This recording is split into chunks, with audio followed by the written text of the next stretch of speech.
শুরু করছি প্রেমের পাঁচফোড়ন। লিখুনিতে আপনার লারা। পর্ব সংখ্যা 23। আহানা হেসে দিয়ে পেছন থেকে দৌড়ে এসে শান্তর গলা জড়িয়ে ধরে উঁচু হয়ে গেল। শান্ত আহানার হাত দুটো ধরে খিলখিল করে হাসতেছে। ভাবলাম আহানা আমার কথাগুলো সিরিয়াসলি নিয়ে নিয়েছে, কিন্তু না, সে আমার মজা করে কথা বলাগুলো মজা হিসেবেই নিয়েছে। যদি তুমি ভালোবাসো, ভালো করে ভেবে এসো। খেলাধরা কোনোখানে রবে না। আমি ছুঁয়ে দিলে পরে অকালেই যাবে ঝরে, গলে যাবে যে বরফ গলে না। আমি গলা বেঁচে খাবো, কানের আশেপাশে রব, ঠোঁটে ঠোঁটে রেখে কথা হবে না। কারো একদিন হব, কারো এক রাত হব, এর চেয়ে কারো রুচি হবে না। আমার এই বাজে স্বভাব কোনোদিন যাবে না। যাওয়ার দরকার নেই, আমার এই বাজে স্বভাব বলা শান্তকেই চাই। তাই আচ্ছা চলো আশ্রমের বাচ্চাদের সাথে আজ নাস্তা করব। ওকে। দুজনে মিলে আশ্রমে ঢুকে বাচ্চাদের রুমে আসতেই বাচ্চারা দৌড়ে এসে ওদের হাত পা ধরে দাঁড়িয়ে পড়ল। শান্ত হাঁটু গেড়ে বসে ওদের কয়েকজনের গাল টিপে দিল, তারপর ওদের পাশে বসলো। শান্ত এসেছে শুনে ম্যানেজার মিলে বাকি কর্মচারীরা ভালো নাস্তার ব্যবস্থা করলো।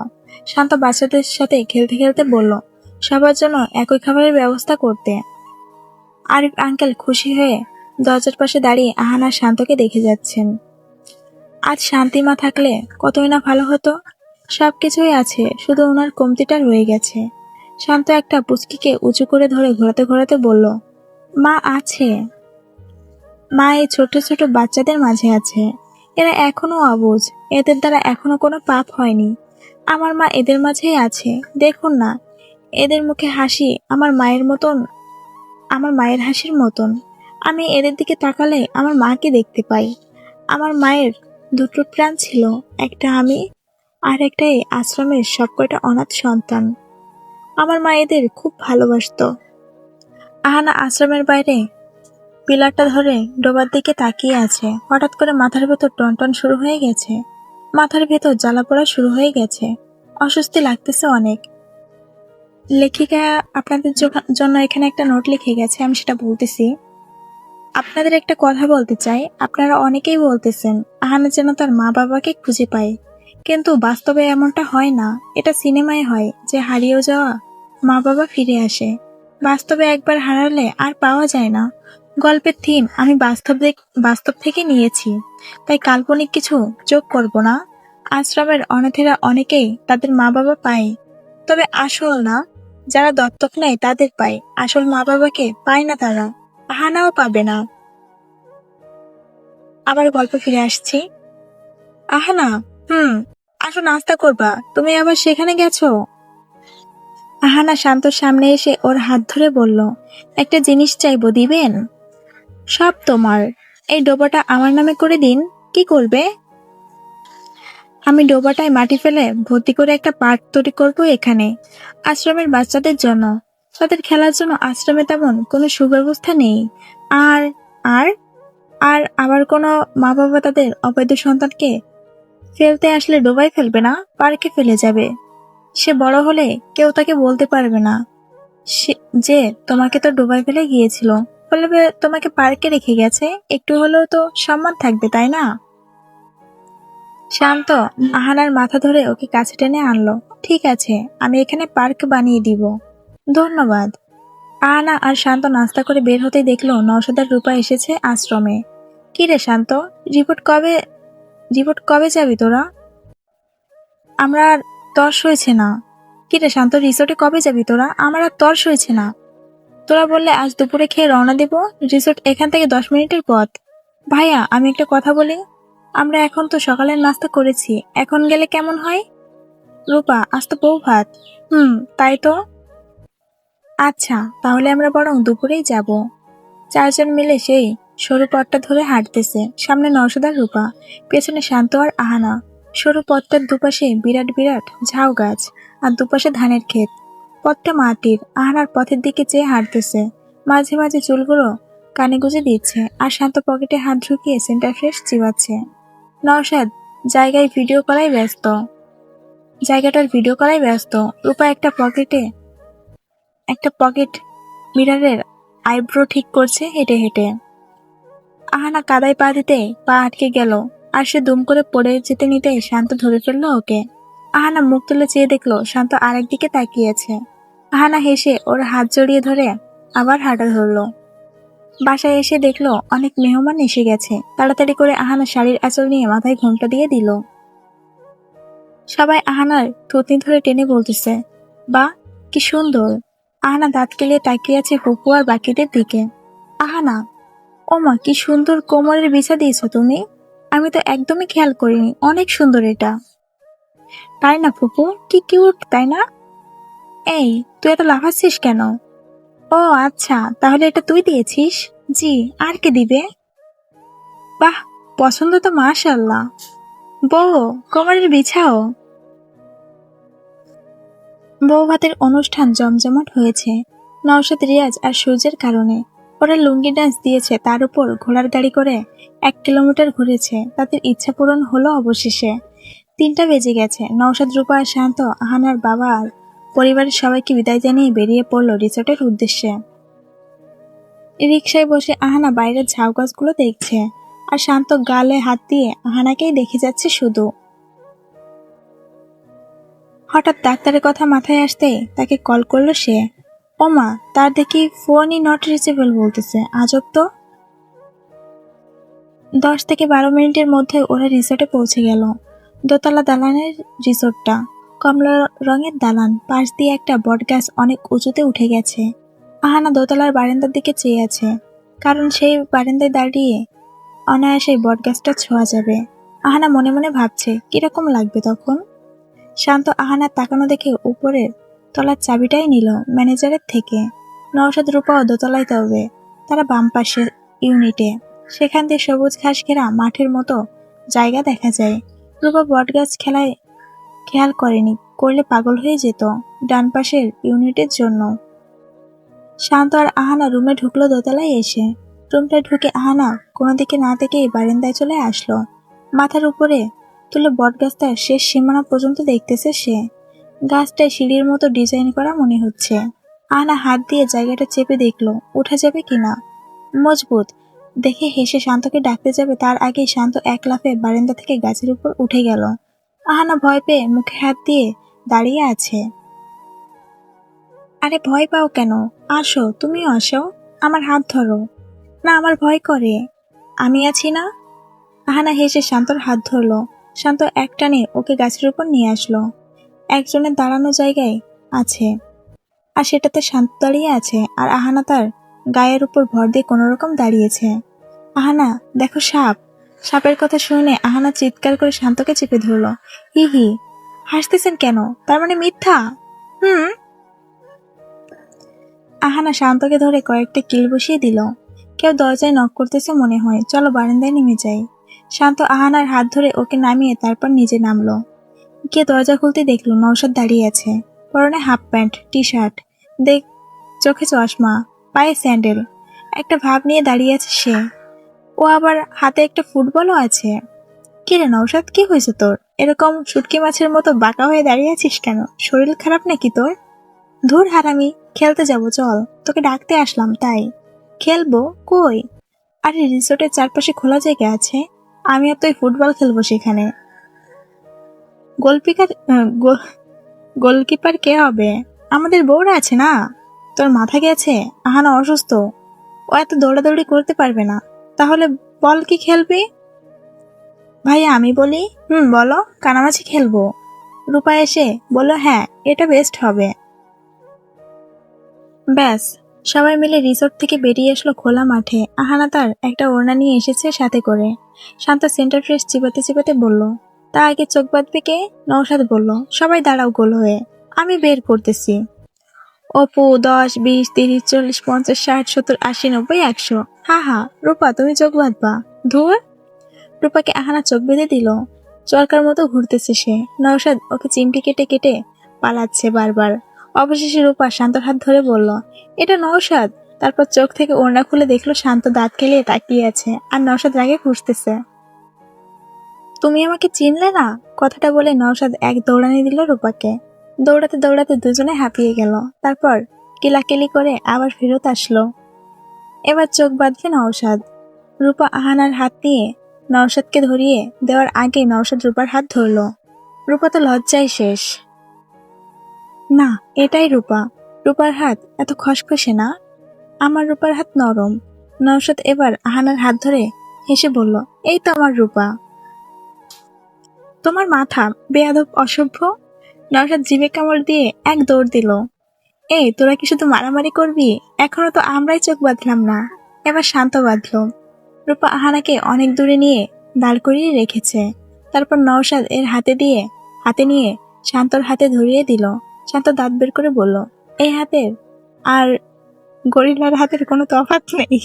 এটাই তো মাস্টার নওশাদের হাত। কি বললি তুই? তোর চোখ বাঁধাই থাক যতক্ষণ না আহানাকে চিনতে পারছিস। এবার রূপা নিজের হাত ঘষে মেজে শান্তের সামনে গিয়ে দাঁড়ালো। শান্ত রূপাকে টাচও করলো না, শুধু মুচকি হেসে বলল, রূপা সরো।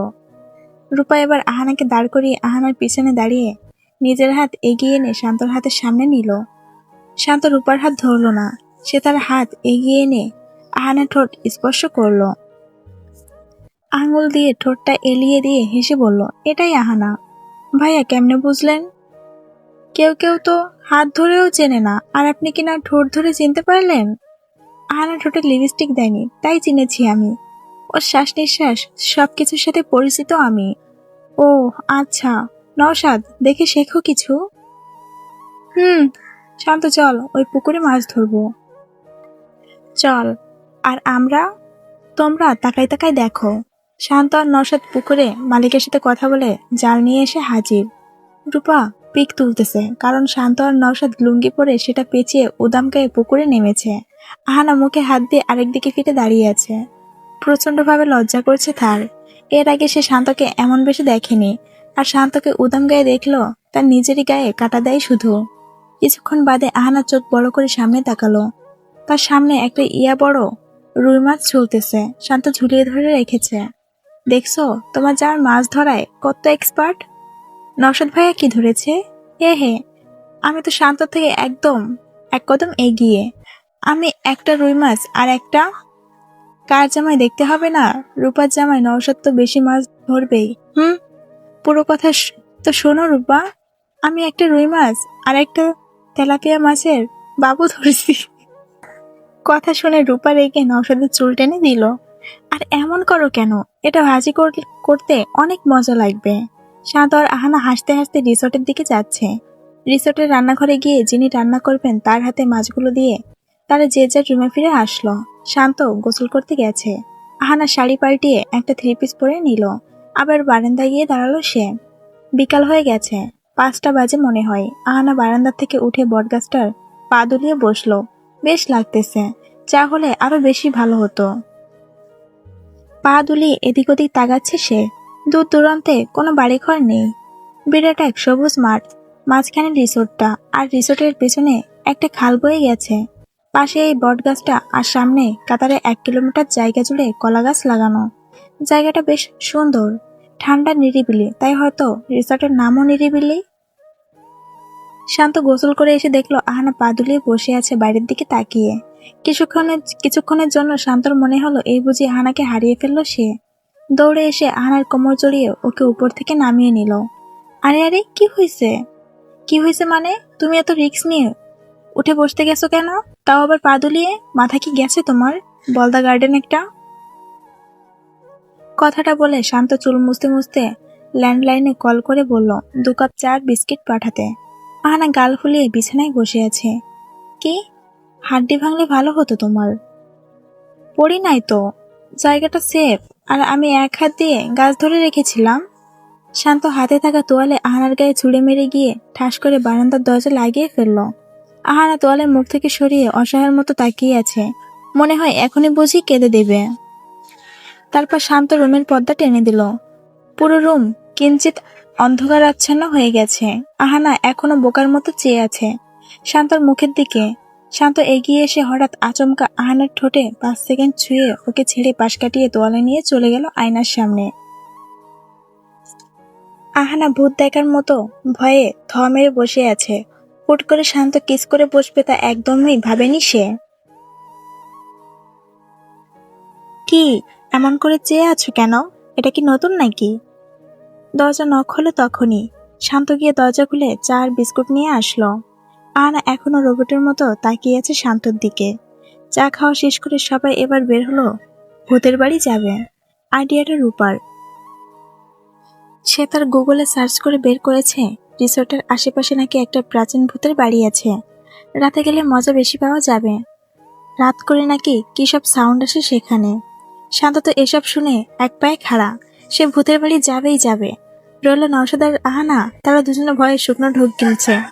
চা বিস্কুট খেয়ে সন্ধ্যা হতে চারজন মিলে বেরিয়ে পড়ল।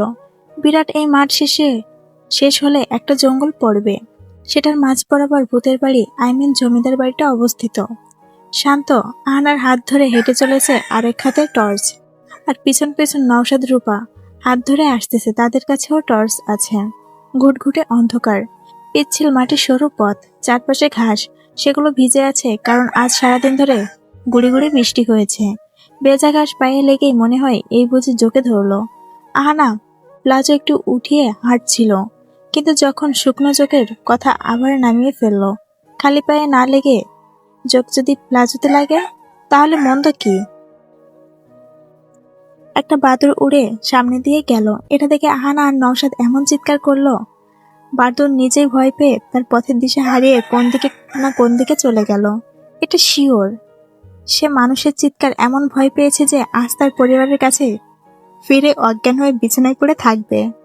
কিসের যেন আওয়াজ আসতেছে। সবাই চুপ করে দাঁড়িয়ে আওয়াজটা বোঝার চেষ্টা করছে। অবশেষে বুঝতে পারলো আওয়াজটা হলো পেঁচার। যাই হোক, মাঠ পেরিয়েছে, তারা এবার জঙ্গলে ঢুকবে। আহানা তো শান্তর হাত যত শক্ত করে ধরতে পারে তত শক্ত করে ধরে রেখেছে। জঙ্গলে ঢুকতেই মনে হলো আশেপাশে ভূত আর ভূত, অথচ ভূতের নিশানাও নেই। শুধু পথে চেয়ে চেয়ে তার জমিদার বাড়ির সামনে এসে দাঁড়ালো। ইয়া বড় এক পুরনো রাজবাড়ি, শত শত নেকড়ে দ্বারা আবৃত, যা বাড়িটাকে প্রাচীর হওয়ার পরিচয় বহন করে। শ্যাওলা জমে আছে, লাইট মেরে মেরে সব দেখতেছে ওরা। শান্ত তো আর অপেক্ষা না করে ঢুকেই পড়লো ভিতরে।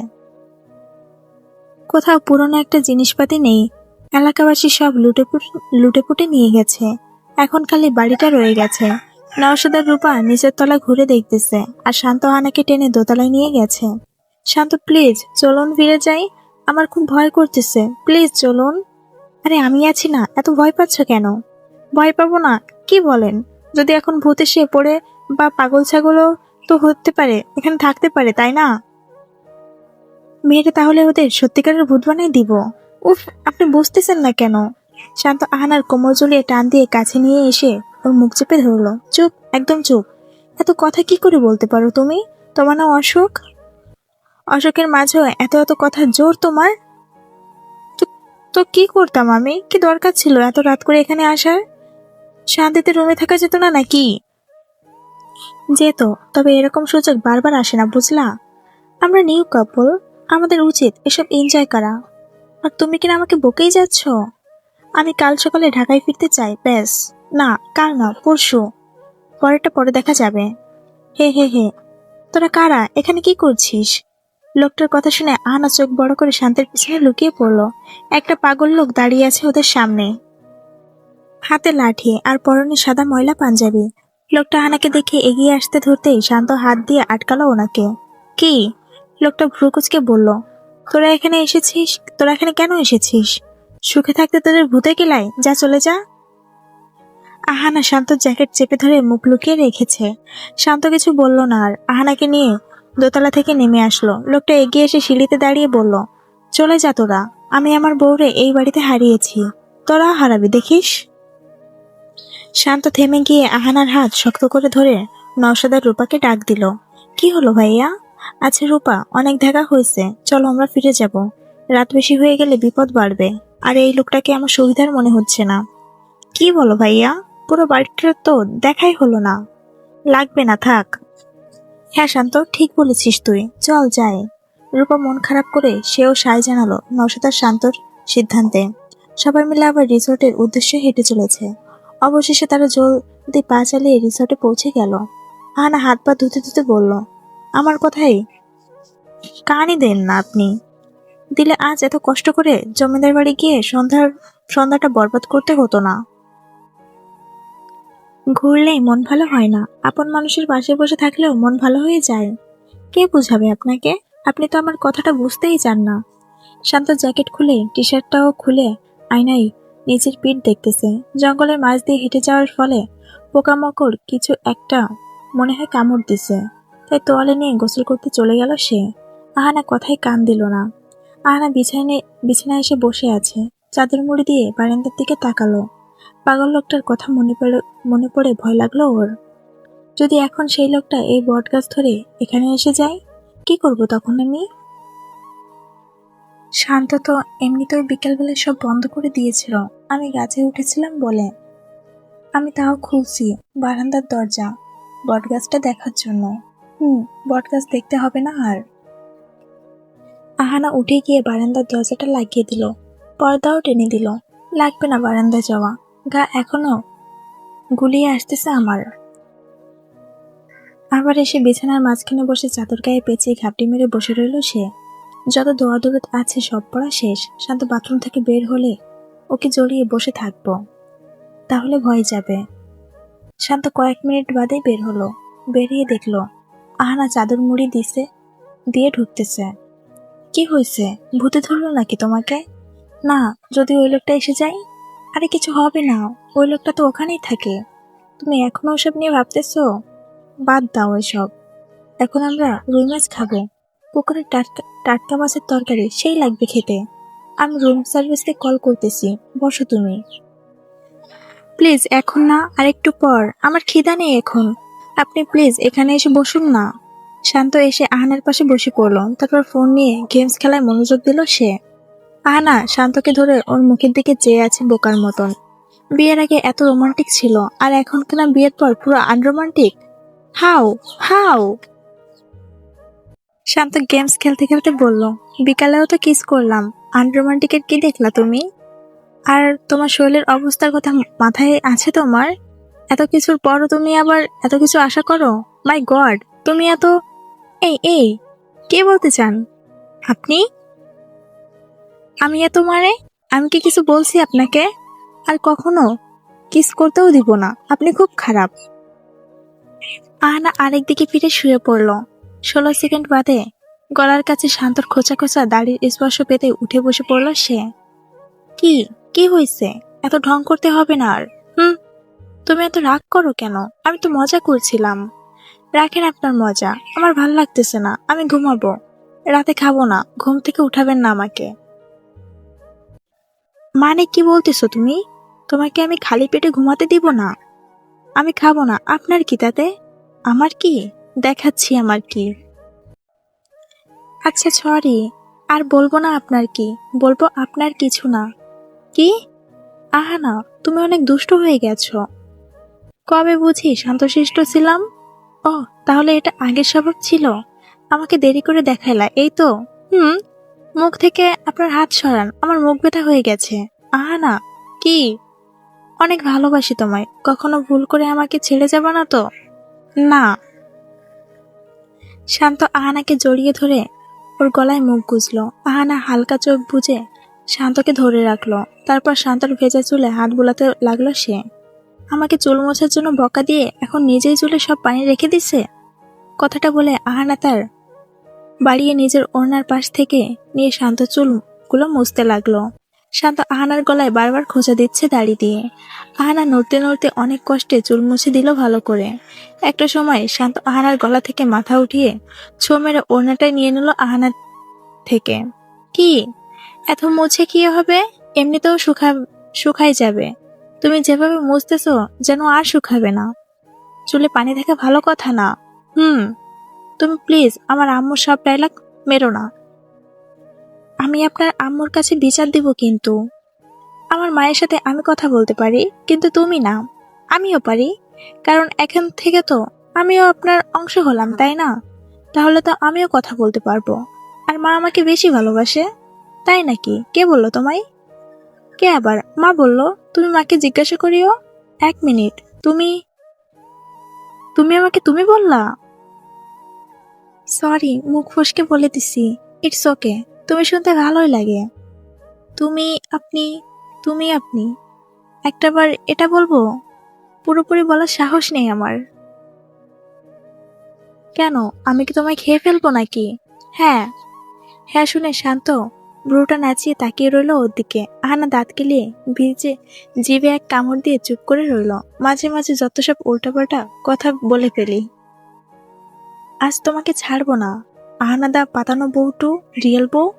এটা আবার কি নাম? সুন্দর একটা নাম দেন। আহান তো, বাহ, কিউট নাম। এখন আমার দিকে তাকাও। কি জন্য? দেখাচ্ছি কি জন্য। এই মুখ আমি বহুবার দেখেছি, নতুন করে কি দেখবো শুনি? দেখো এই মুখে কত কত ভালোবাসা। কথাটা বলে শান্ত আহানার দিকে কেমন করে যেন চেয়ে রইল বেশ কিছুক্ষণ ধরে। আহানা বিনা লিপস্টিক আলা ঠোঁট জোড়া থ হয়ে আছে, থুতনির তিলটাও স্পষ্ট।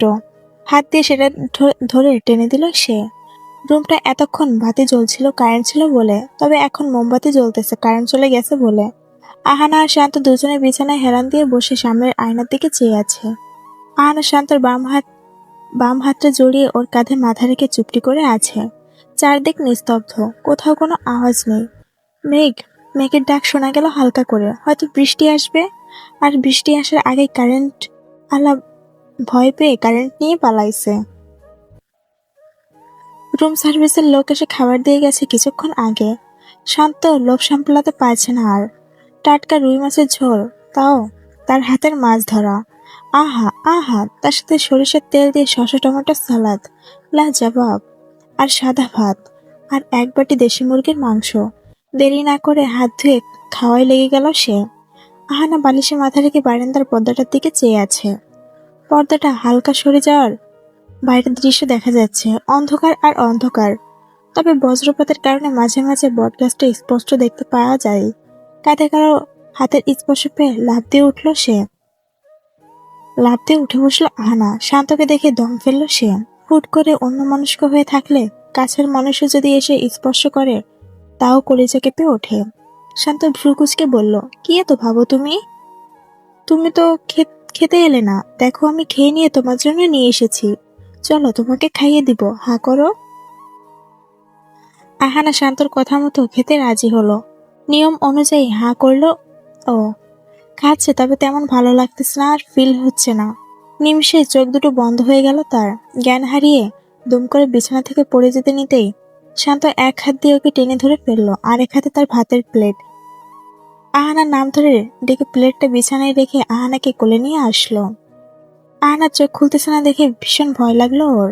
পানি দিয়ে ওর মুখে 2-3 বার ছিটা দিতে দরজা খুলে নওশাদের রূপাকে ডাকতে যাবে, তখনই আহানার আওয়াজ পেল।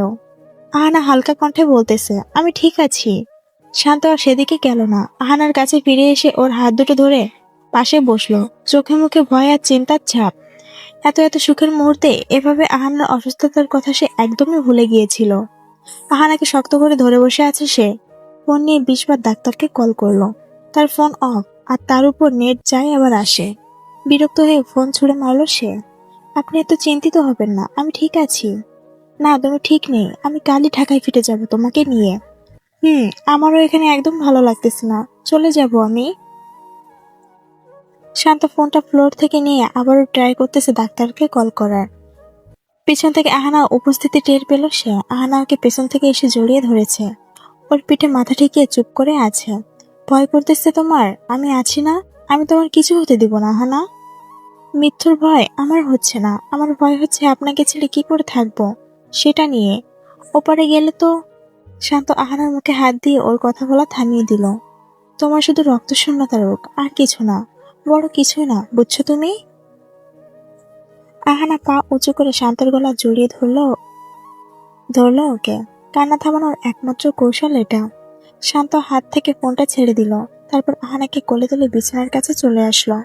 এ কেমন জীবন কাটাচ্ছে সে, যে জীবনের নাম নেওয়ার পরই মনে পড়ে এর বিস্বাদ ভবিষ্যতের কথা।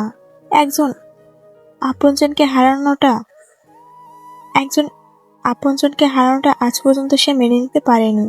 আর সেখানে এখন যদি আহানাকেও না, এটা সে কিছুতেই মানতে পারবে না।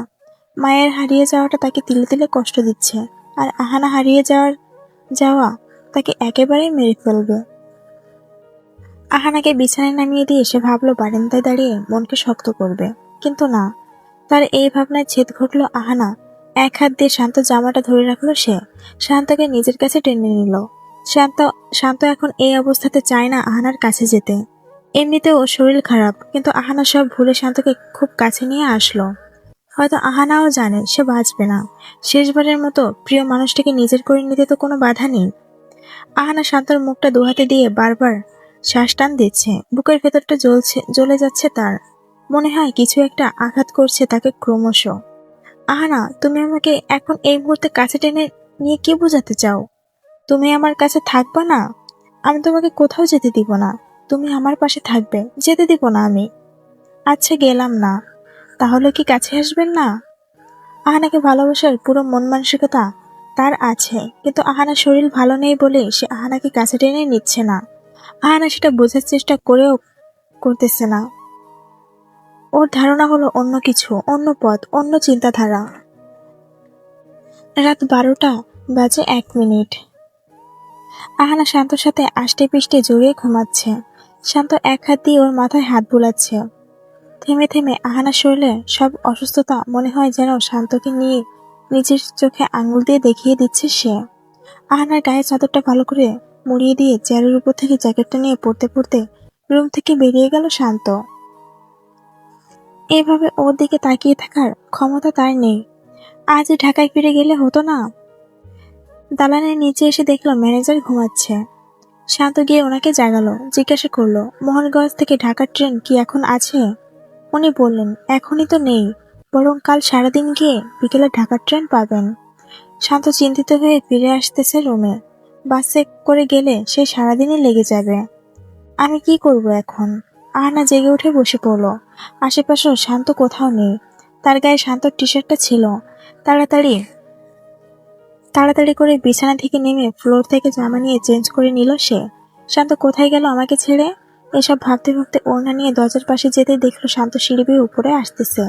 মনে হয় প্রাণ ফিরে পেয়েছে আহানা। এক দৌড়ে শান্তর সামনে গিয়ে দাঁড়ালো সে। শান্ত ভ্রু কুঁচকে বলল, তুমি এখানে আসছো কেন? কি হয়েছে? আপনি কোথায় গিয়েছিলেন? আপনাকে না দেখতে পেয়ে আমার ভয় করছিল। আমি ম্যানেজারের কাছে জানতে গিয়েছিলাম ঢাকার ট্রেন কবে ছাড়বে। কবে? কাল বিকেলে। ও, চলো এখন। শান্ত আহানাকে নিয়ে আবার রুমে ফিরে আসলো। এই নিয়ে কতবার আগে ঘুম পাড়িয়েছে, কিসের জন্য যে বারবার জেগে যায় সে। জেগে শান্তর দিকে তাকিয়ে থাকে।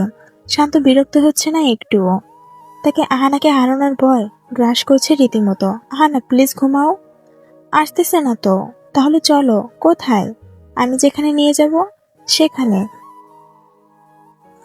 শান্ত আহানার হাত ধরে ওকে বিছানা থেকে নামিয়ে ওর ওড়নাটা মাথায় পেঁচিয়ে ওকে নিয়ে বেরিয়ে গেল। অন্ধকার শূন্য মাঠে তারা হাঁটতেছে, তাও খালি পায়ে। ভেজা ঘাস পায়ে লাগতে ভালো লাগে কাজ করতেছে। আহানার এতক্ষণ চোখের ভয় লাগতেছিল, কিন্তু শান্তর ভরসায় সেই ভয়টা কেটেছে। অনেক দূর চলে এসেছে তারা। চাঁদ আছে, তবে মাঝে মাঝে বিলীন হয়ে যায়। সেটা ভালো না। আবহাওয়া ভালো না। বৃষ্টির ভয়ে তাই চাঁদ লুকাচ্ছে মেঘের আড়ালে। শান্ত আহানাকে নিয়ে এবার ঘাসের উপর বসে পড়ল। ওর সামনে বসে ওর হাত ধরে বলল, চোখ বন্ধ করতে। চোখ বন্ধ করতে বলে, আহানা, কি দেখতে পাচ্ছ? কিছুই না। আর আমি দেখতে পাচ্ছি আমার আহানার মতো একটা কিউট বাচ্চা মেয়ে তোমার গলা জড়িয়ে খিলখিল করে হাসতেছে। তার দুই ভুরুর মাঝখানে একটা তিল আছে, একদম তোমার মতো, যেমন তোমার থুতনিতে তিল। আমার মেয়ের কখনো টিপ টিপ দিতে হবে না, কারণ তার কপালে টিপ ন্যাচারালি রয়েছে। আহানা হেসে বলল, আর এখন আমি দেখতে পাচ্ছি একটা কিউট হ্যান্ডসাম ছেলে শান্তর পাশে হেলান দিয়ে দাঁড়িয়ে আছে। হুবহু শান্তের মতো দেখতে, চোখ জোড়া খালি আমার মতো, চোখে মুখে অ্যাটিটিউড পুরো আপনার মতো। আহানা মুচকি হেসে চোখ বন্ধ করে তার ছেলেকে কল্পনায় দেখতেছে। হঠাৎ কানের কাছে শান্ত ঠোঁটের স্পর্শ পেতে চোখ খুলল সে। আর দেরি না করে শান্ত আহানার হাত ধরে ওকে নিয়ে রিসর্টে ফিরে আসলো। এবার আহানা ঘুমিয়ে পড়েছে ভালো মতো। স্বস্তির নিঃশ্বাস ফেলে শান্ত এবার চোখ বুঝলো। আবার সকাল হতে উঠে পড়লো সে। আহানা এখনো ঘুমাচ্ছে। ঘড়িতে চেয়ে দেখলো 5:32 বাজে। শান্ত ফ্রেশ হয়ে রিসর্ট থেকে বেরিয়ে গেল। নওশাদকে কল করে বলল রূপা যেন আহানার পাশে থাকে। সে ঢাকার ট্রেনের খবর নিতে যাচ্ছে। শান্তর কথা মতো রূপা এসে আহানার পাশে শুয়ে পড়ল। শান্ত স্টেশনে এসে জানতে পারলো বিকাল 4:02 ট্রেন আছে মোহনগঞ্জ টু ঢাকা। সকাল 8টা বেজে গেছে। আহানা চোখ খুলতে বারান্দার বটগাছটা দেখতে পেল। পর্দা সরিয়ে দিয়েছিল শান্ত। হাসি মাখা মুখে উঠে বসল সে। এপাশে তাকিয়ে শান্তকে দেখল। শান্ত উল্টো হয়ে শুয়ে আছে। চাদর সরিয়ে বটগাছটার কাছে গিয়ে দাঁড়ালো আহানা। গাছটা পুরো ভিজে আছে। বৃষ্টি হয়েছিল কাল গভীর রাতে, তাই হয়তো গাছটার এই দশা। বেশ ভালোই লাগতেছে। ফ্রেশ মাইন্ড নিয়ে হাত মুখ ধুয়ে একটা নতুন জামা পরে রুম থেকে বের হলো সে। রিসোর্টের ঘাস ভর্তি খোলা মাঠের মাঝখানে দাঁড়িয়ে আকাশ দেখছে। হালকা রোদের ছটা আর মিষ্টি আবহাওয়া। তারপর দেখলো কজন মিলে চেয়ার টেবিল আনতেছে এদিকে। আহানা চমকে তাকালো। ম্যানেজার বলল, শান্ত বলেছে এখানে নাস্তা করবে। আহানা মাথা নাড়িয়ে এসে বসলো চেয়ারে। দোতলার দিকে তাকিয়ে আছে সে। ভাবতেছে শান্ত কি উঠেছে নাকি ওঠে নাই। রূপা আর নওশাদ সেজেগুজে এসে পড়েছে। খাওয়া শুরু করে দিয়েছে। আহানা শান্তকে ডাকার জন্য উঠতে দেখলো শান্ত আসতেছে। পেস্ট কালারের জ্যাকেট, ব্ল্যাক জিন্স, খুব সুন্দর লাগতেছে ওকে। আহানাও আজ পেস্ট কালারের জামা পরে নিচে নেমেছিল। শান্ত তো তখন ঘুমেছিল। দেখলো কি করে আমি কি পরে নেমেছি? হয়তো বারান্দায় দাঁড়িয়ে দেখেছে। শান্ত হেসে ওর পাশে এসে বসলো। মনোযোগ দিয়ে পাউরুটিতে জেলি মাখতেছে সে। আহানা চমকে বলল, কার জন্য? রুটি ভাজি চিকেন সবই তো আছে, তাহলে এটা? তোমার জন্য। কি? আমি এসব খাবো না। আমি তো রুটি ভাজি খাবো। না, তুমি হেলদি ফুড খাবা। আগে পাউরুটি, পরে না হয় রুটি খাইবো। রূপা মুখ চেপে হাসতেছে। আহানা গাল ফুলিয়ে অনেক কষ্টে পাউরুটি 2 পিস খেলো। তারপর রুটির দিকে ড্যাব ড্যাব করে চেয়ে রইল সে। এটা দেখে শান্ত ওকে রুটি খেতে দিল। খাওয়া শেষ করে শান্ত আর আহানা একটা গাছতলায় এসে বসলো। আর রূপা নওশাদ মিলে দৌড়াদৌড়ি করতেছে। একটা সময় দুজনে কাদায় পড়ে গেল। রূপা নওশাদের অবস্থা দেখে আহানা আর শান্ত হাসতে হাসতে লুটোপুটি খাচ্ছে। শেষে নওশাদ আর রূপা এসে ওদের টেনে হিচড়ে নিয়ে গেল কাদায়। চারজনে কাদায় মাখামাখি হয়ে ভূত হয়ে গেছে। শান্ত এক মুঠো কাদা নিয়ে আহানার সারা মুখে গায়ে মেকআপের মতো লাগাচ্ছে। আর আহানা রোবটের মতো দাঁড়িয়ে থেকে শান্তর কাণ্ড দেখে যাচ্ছে।